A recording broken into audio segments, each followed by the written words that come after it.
So the overview of the week for this Sunday is the book of Haggai.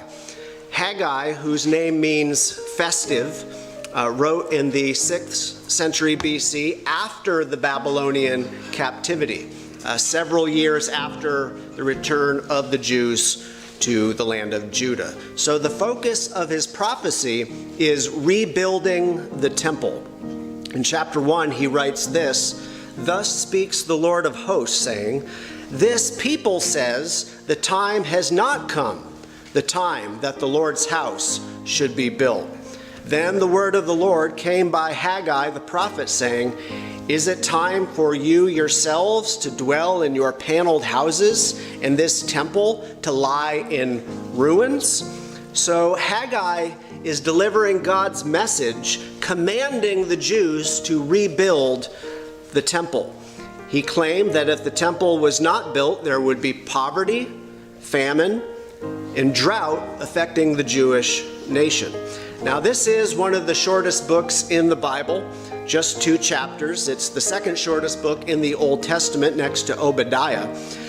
And the thing that's unique about this, there's no question about the date of his prophecy. The date is clearly specified, so we know that Haggai wrote in 520 BC, and it's believed that he had returned to Jerusalem from Babylon with Zerubbabel 18 years earlier. Haggai is mentioned in the Old Testament book of Ezra, and he is also quoted in the New Testament book of Hebrews. So his writing, his prophecies, is like a back and forth, a message of rebuke followed by a message of encouragement, a message of encouragement followed by a message of rebuke.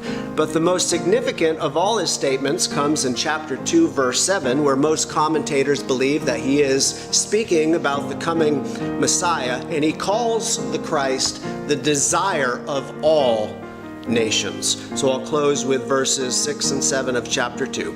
Haggai writes, "For thus says the Lord of hosts, once more, it is a little while, I will shake heaven and earth, the sea and dry land, and I will shake all nations, and they shall come to the desire of all nations, and I will fill this temple with glory, says the Lord of hosts."